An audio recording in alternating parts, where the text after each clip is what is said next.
In the Indian car market, the hybrid badge is slapped onto wildly different technologies. You might purchase a car that offers a negligible efficiency bump or one that nearly doubles your mileage. Both products carry the exact same name. To understand the difference, you have to look at the battery. The entry-level mild hybrid uses a tiny 12-volt or 48-volt motor to give the petrol engine a brief boost during acceleration. This system cannot move the car on its own. If the petrol engine is off, the wheels aren't turning. The strong hybrid is a different machine. First pioneered by the Toyota Prius, these cars feature a high-voltage battery and a traction motor powerful enough to drive the vehicle on pure electricity. Understanding the actual capacity of the electric motor is the only way to avoid paying a premium for what is effectively a marketing label. The electric motor's value becomes clear in a punishing environment, the stop-and-go traffic of Indian metros. A standard petrol engine is highly inefficient here. It burns fuel while idling, struggles to pull from rest, and converts kinetic energy into heat radiating off the brakes.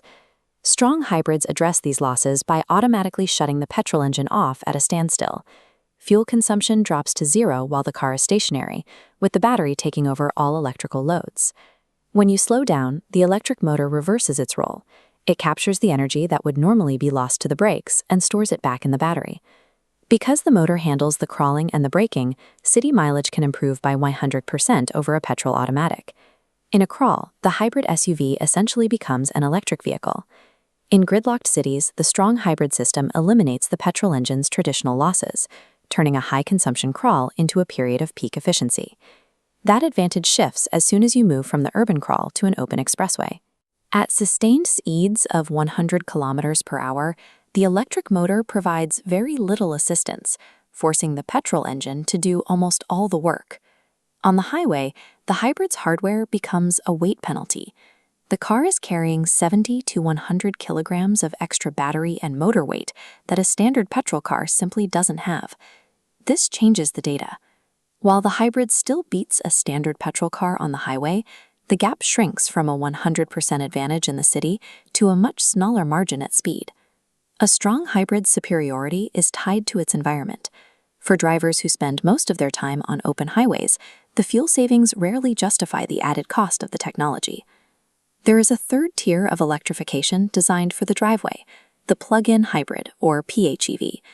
A PHEV uses a battery roughly 10 times larger than a standard hybrid. Because of its size, the car cannot self-charge through driving alone. It must be plugged into an external wall socket to reach full capacity. With a full charge, a PHEV can drive up to 100 kilometers on pure electricity.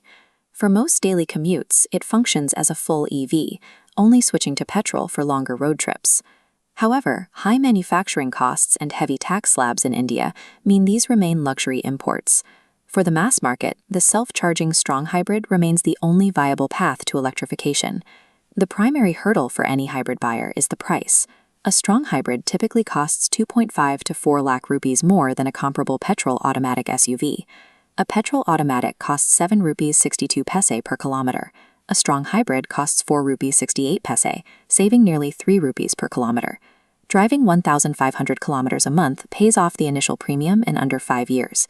If you drive less than 800 kilometers a month, the logic collapses. It would take over a decade of driving just to recover the extra money you spent at the dealership. The financial logic of a strong hybrid depends entirely on high-volume, low-speed usage. Without those specific driving conditions, the upfront premium remains unrecovered. There is one volatile variable that can instantly change this math: state-level road taxes. Policies vary wildly by region. Delhi has proposed significant tax waivers, while Uttar Pradesh let exemptions expire, raising the on-road price overnight. These localized decisions can swing the final price by over a lakh rupees, making it essential to verify the current RTO rules in your specific state before buying. The strong hybrid is a specific tool designed for the high-mileage metro commuter, someone facing heavy traffic who cannot easily charge an EV at home. For these drivers, the technology serves as a bridge. It provides the silence and efficiency of an electric drivetrain while avoiding the infrastructural challenges of a full electric transition.